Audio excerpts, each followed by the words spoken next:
personal and less of the short Proverbs, more paragraph style. So verse 1, these also are the Proverbs of Solomon, which the men of Hezekiah, king of Judah, copied. And so the question is, and I encourage you to do some of your own research on this. When we look at this, the king of Judah copied these. These were the Proverbs. And so, as far as we talk about the original arrangement, the question that comes up when you look at this is, were these in a book form already, or were they oral? Some of the proverb commentators you'll put at, or we'll read, will tell you based upon the Hebrew word that's used, that this was the oral traditions that were passed down, handed down, that were collected and wrote down based on this. Others will say that these were proverbs that were recorded by Solomon that were compiled and put in this later. So anyways, think about that. We know they're from Solomon. They're statements of inspiration, so that's an important thing. We look at verse 2, it is the glory of God, but to conceal a matter, but the glory of kings is to search out a matter. We think about Deuteronomy 29:29. Who's familiar with that?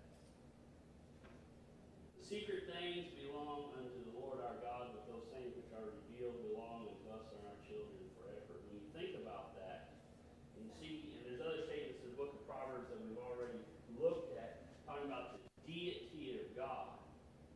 And when Solomon writes the book of Ecclesiastes, we understand Solomon writes about there's no end to learning or understanding, right? We'll spend our entire lives trying to learn something and still not know everything that God knows about that, right? Because He is deity. And so when you think about that, God's glory is seen because He knows everything. And kings, what do kings seek to do? Learn everything that they can. Search out or investigate. Yeah, that's right. But God already knows those things, doesn't He? He knows all those things. Anything there is to know. So you think about that. Verse 3 says, as the heavens are for height, the earth for depth, so the heart of kings is unsearchable. Take away the dross from silver, and it will go to the silversmith for jewelry. Take away the wicked from before the king, and his throne will be established in righteousness. And so when we look at these verses, and we see here, and in the next verses that continue, we're going to see the same thought. We're talking about leadership or characteristics of a king. Okay? And that's what we're seeing here. So, when we see this, as the heavens for height are, and the earth for depth, so is the heart of kings is unsearchable. And based on the statement that we just looked at in verse 2, who has the deepest knowledge? Kings may have a lot, right? But who has the greatest? God still, right? From His deityship, we think about that. And so, verse 4, as we 5 that we just read, what are we talking about? Purification principles, right? And so, we take away the dross. What's the dross from silver? Useless material. Useless material. So you think about what's being said here. Take away the wicked from before the king, and his throne will be established in righteousness. We looked at, I know we mentioned many times, Proverbs 14:34, righteousness exalts a nation. Okay? Where should righteousness begin in a nation? It should start there. Okay? And so we think about that. So take away wicked from before the king, his throne will be established in righteousness. So was Hezekiah a righteous king? Hezekiah was a good king. The thing that I enjoy about studying Hezekiah was when Hezekiah found out there was something lacking, he wouldn't fix it. When he found out something was lacking, he wouldn't fix it. They discovered the law, they read the law, they understood the law, they fixed things. And so the principle was that not everything, he didn't start out as a perfect king, but he became a far better king. And I think that's a great thing to study about him. Verses 6 and 7, do not exalt yourself in the presence of the king, and do not stand in the place of the great, for it is better that he say to you, come up here. And so we think about this when you're standing before the king. He's saying, don't elbow your way to the front of the room to stand before the king to say, look at me. He said, allow the king to call for you to come forward, that then that you should be lower in the presence of the prince whom your eyes have seen. And so these two verses, we're talking about humility. Okay? When we look at Daniel, what type of attitude did Daniel have when he became a servant of the king? Was he worthy of great things? Who did he allow to exalt him? He said, well, God did. Through a process of time, through his good character, the king and those around the king started to realize who Daniel was and started to exalt him. Okay? So that's the principle we see here. We're going to look at verses 8 through 10. Do not go hastily to court, for what will you do in the end when your neighbor has put you to shame? Debate your case with your neighbor. Do not disclose the secret to another, lest he who hears it expose your shame and your reputation be ruined. And so, remember in the wilderness, Moses was the judge for the people. Remember that? And all the people were coming to Moses, and Jethro said that the thing that you're doing is not good. That was his father-in-law. And they set up judges under him. You think about that. The question I always had, when you think about these three verses, is how many of those things could have been worked out among themselves, among the two parties amongst themselves? We don't have a biblical answer to say, well, this is how many didn't need Moses. But when we think about people and the way we are, you have to realize that some of the things that Moses was dealing with were petty situations, right, that the people should have dealt with on their own. And so you think about that. And so don't go hastily to court. And so where should you work it out? If we were to go to Matthew 18 this evening, look at that. What's the principle that two Christians should use when there's a dispute between you and them? Right? Okay. So you think about that. All right. Any questions or comments? All right. We're moving pretty quick. We might get to the next chapter.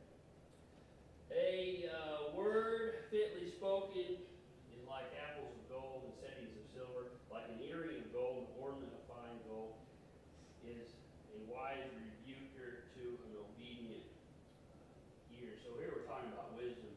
I guess we haven't been given the points. I forgot my book. I think I remember a lot of them. Point 1 is that wisdom. Okay, we look at that. A word fitly spoken is like apples of gold in the midst of settings of silver. And so the apple of gold is the more precious metal. It's going to stand out. And so here, when we're talking about this, a word fitly spoken will do what? Will stand out. Even when a lot of good things are being said, right thing, wisdom, right? That's what this is, word fitly spoken. Wisdom, the right thing, the right time, the right place. When it's spoken, it's going to stand out. And when you look at this, verse 12 is a wise rebuker to an obedient ear. Okay. For wisdom to work, what does the person who hears the wisdom have to be willing to do? Listen. Take it in. One time I told the kids, well, I didn't say it one time, I said it a lot. Say, do you hear me? And one time Austin says, why do you say, do you hear me? We always hear you. Because you're yelling sometimes. You think about that. But what's the point?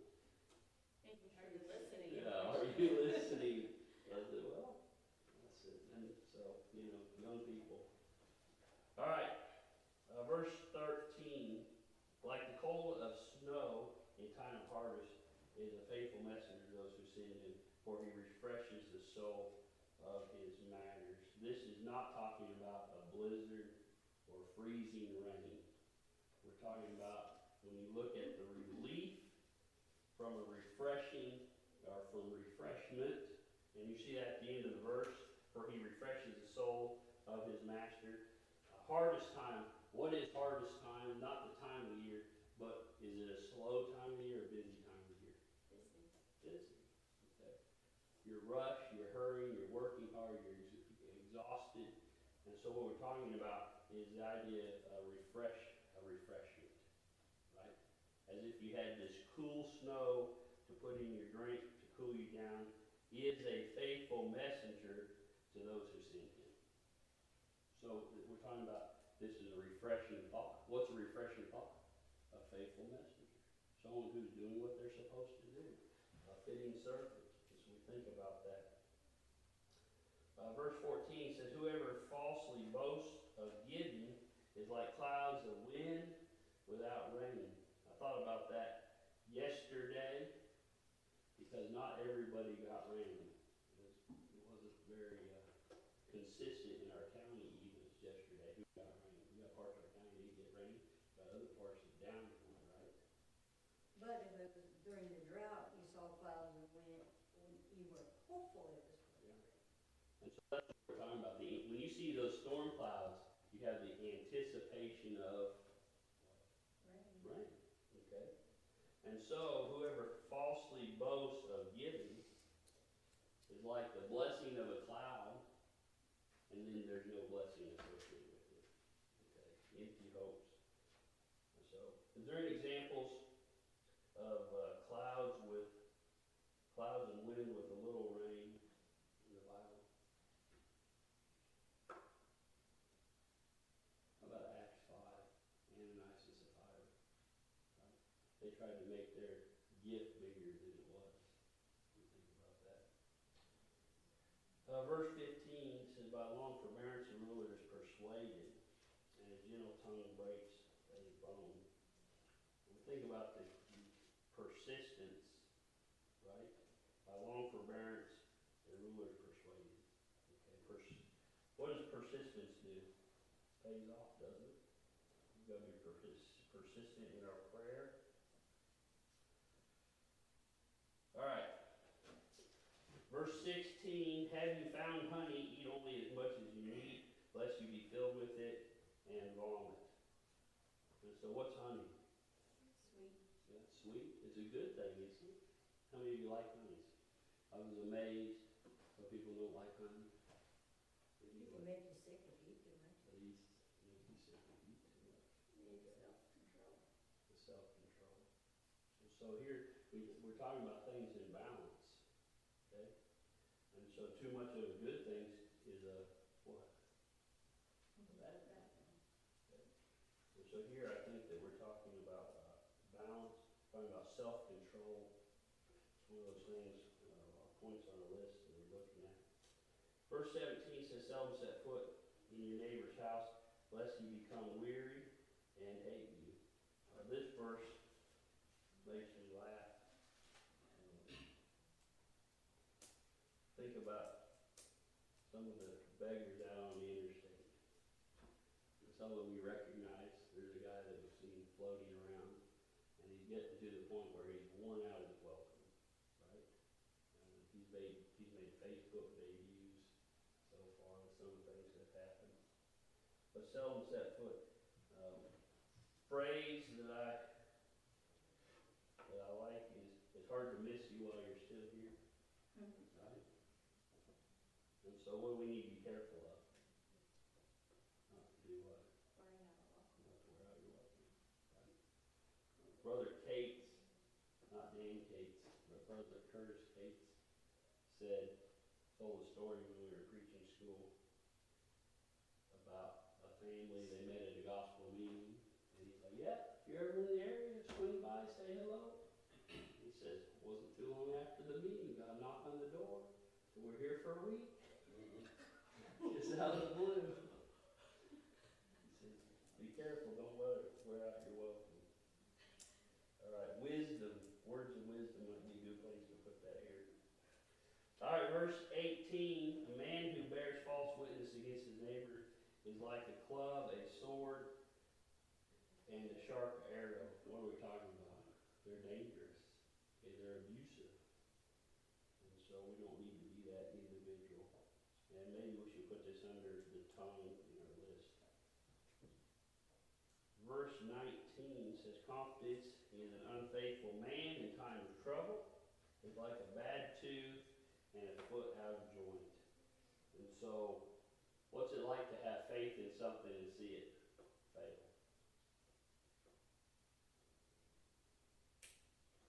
Yeah, wouldn't it be better to know ahead of time?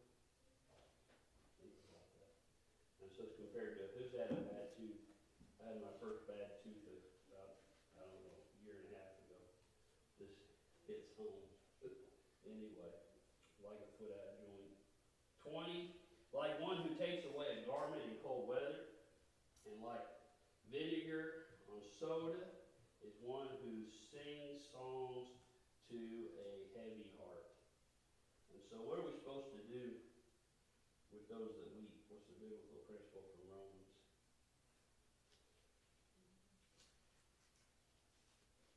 What do we do? Sing, weep with those who weep. Okay. And so we think about that. And when you go to the book of James, James chapter 5, is any among you married? Let him what? Sing? Okay. There are situations and times when someone can be so cheery that it is not the right time or place. And that's what this is talking about.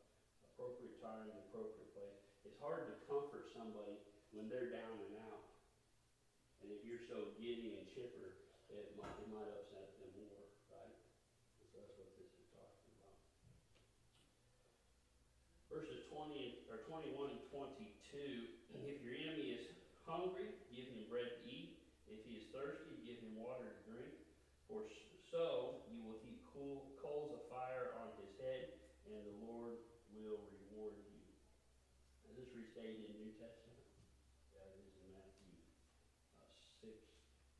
And so, two wrongs don't make a right. Yeah, we've heard that. I've heard that my whole life.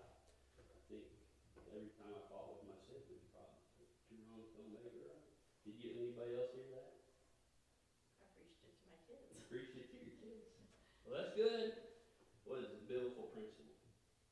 Okay, and it's an old principle. Here, Solomon is telling his son, two wrongs don't make a right. And so, if someone does wrong to you, what do you need to do? Take care of their needs. Right, take care of their needs. And that's hard to do. I think, when we talk about church benevolence, the church come together, we try to help people, but sometimes we sit down and we say, well, does this person really need it? We say, well, they've kind of made their own bed. We think about all these things. Sometimes we just have to take care of them, right? If we do the right thing, what they do with it, we don't worry. We're at one congregation, we started buying McDonald's gift certificates, and we handed those out to folks that came by and said they needed food. And so it's surprising how many people did not want that. But that was the one place we felt, we talked about Walmart and all these other grocery stores and stuff, but we said, McDonald's, we never found one that served alcohol or sold cigarettes. And so we said, if they're hungry, right? Anyway, think about that. There's still wisdom that needs to be applied when we're trying to feed people. All right, verse 23 says, the north wind brings forth rain, and a backbiting tongue, an angry countenance. And so, the proverb from 23, what we have is the illustration. The rain comes from what direction? The north. So we know if we're having a north wind, we have what associated with it?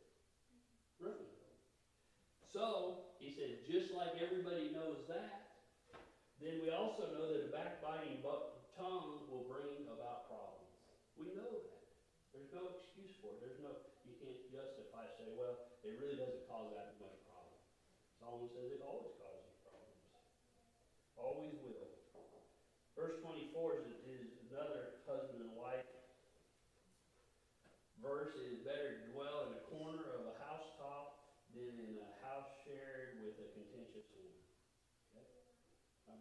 choose for marriage, who we need to be, make sure who we are for our spouses.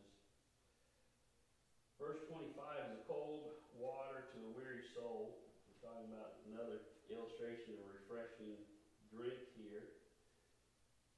So is good news from a far country. How many of you are excited about good news? It's nice, right? You know, from a far country. Tyler lives in a far country now. Anyway, Debbie anticipates good news, more good news to come. You're always excited to hear about that. Verse 26, the righteous man who falters, a righteous man who falters before the wicked is like a murky spring and a polluted well. Is there any good that comes from that? No. You say, well, it's a well, but I don't want anything to do with that well because it's no good. It's something that appears good, but in the end it's really not good. Okay. I think we could think about the Laodiceans in the book of Revelation. They were lukewarm. They wanted to be righteous, but they really weren't righteous. Same kind of deal. Pretended to be one thing, but they weren't what they needed to be. Verse 27 is, it is not good to eat much honey, so to seek one's own glory is not glorious. It's not good. And so we think about this balance again. And so honey, sometimes people need to encourage us, don't they? Sometimes we need to encourage others. But too much of it will go to our head is the problem we use in America.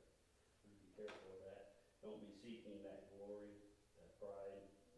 Verse 28, whoever has no ruler over his own spirit is like like a city broken down without walls.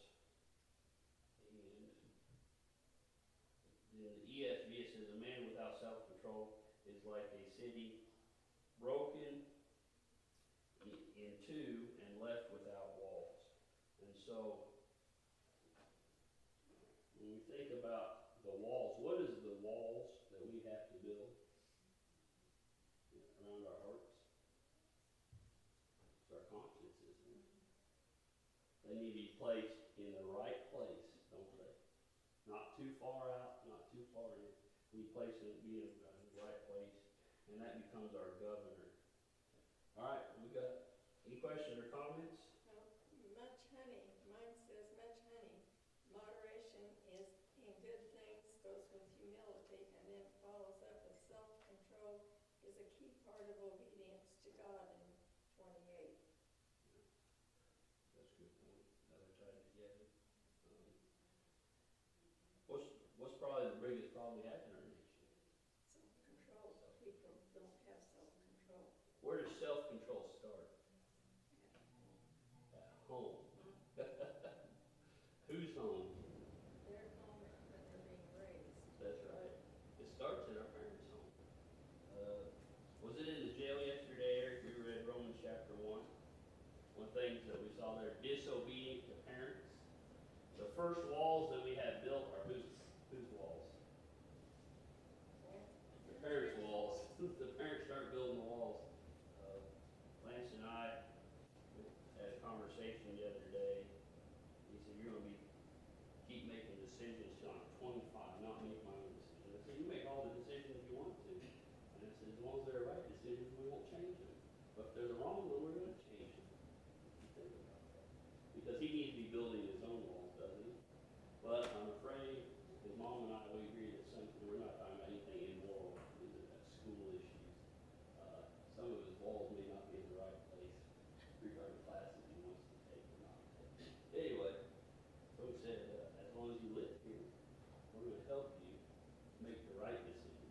As long as you make the right decision, we won't change them. But if we feel that they're the wrong decision, we've got to change them. What happens if a parent constantly makes all the decisions for a child? And they don't learn. They don't learn how to do it. Don't learn how to do it.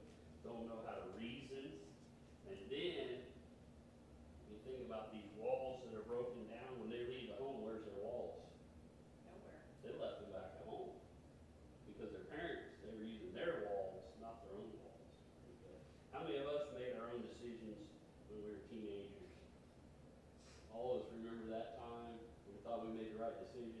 thought we made the wrong decision. What did they do? They built that wall right in front of where we wanted to go. Think about that. All right, we got a few minutes. 26 says, snow in summer and rain in harvest, so honor is not fitting for a fool. And so we think about Solomon wrote in Ecclesiastes chapter 3 that there's a time for time for every season. When you think about this, and we talk about snow in July. Well, in Missouri, that's just not normal, is it? And so, because of that, we expect as snow in summer, rain in the harvest, so honor is not fitting for a fool. A fool doesn't deserve honor. One of the things we have in our nation that we have participation trophies, right? Everybody gets one. And so it's all right to encourage, but you can't say everybody you did a great job because someone didn't do a great job. Right? Think about that.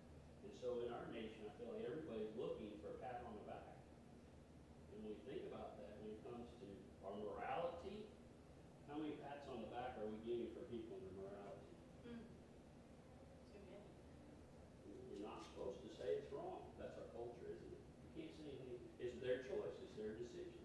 And I've had her parents say, well, I can't say anything. They're an adult. They live in your house. That's your child. Anyway, so we think about that. So we've got to be careful. We need to give honor to whom honor is due. Right? Like a flirting, like a flitting sparrow, like a flying sparrow, so a curse without cause is not a light. I think this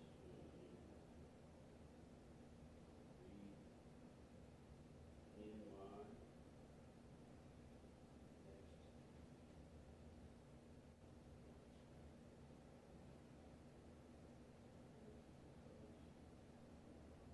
Nope, this is the one I was thinking of.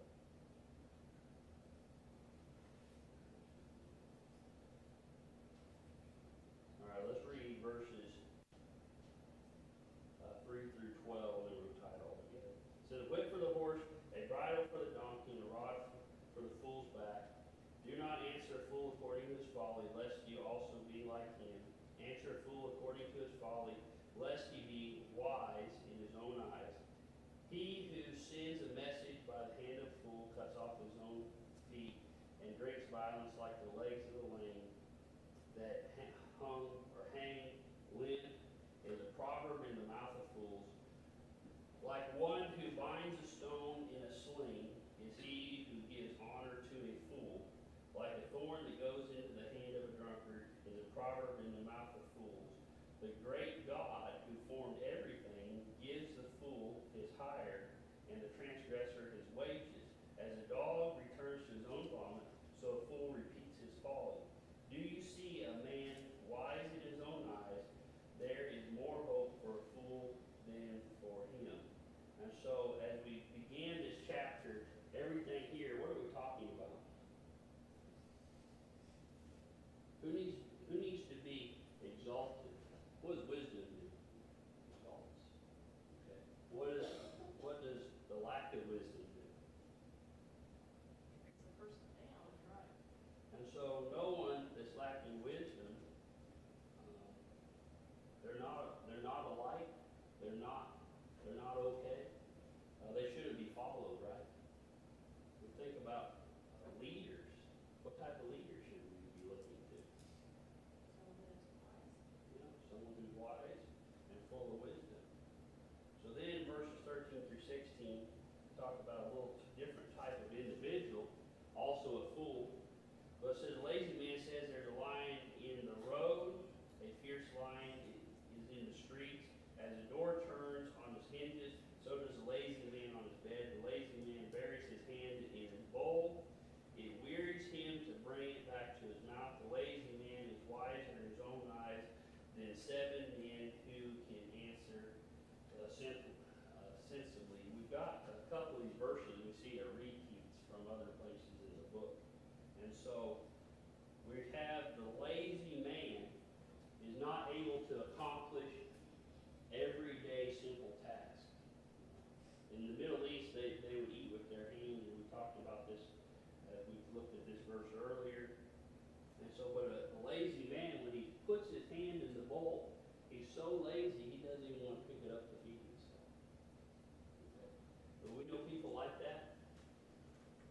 but they're so lazy they can't even help themselves. And so 13 is talking about excuses of why they have to be lazy. Verse 14 tells us how lazy they are.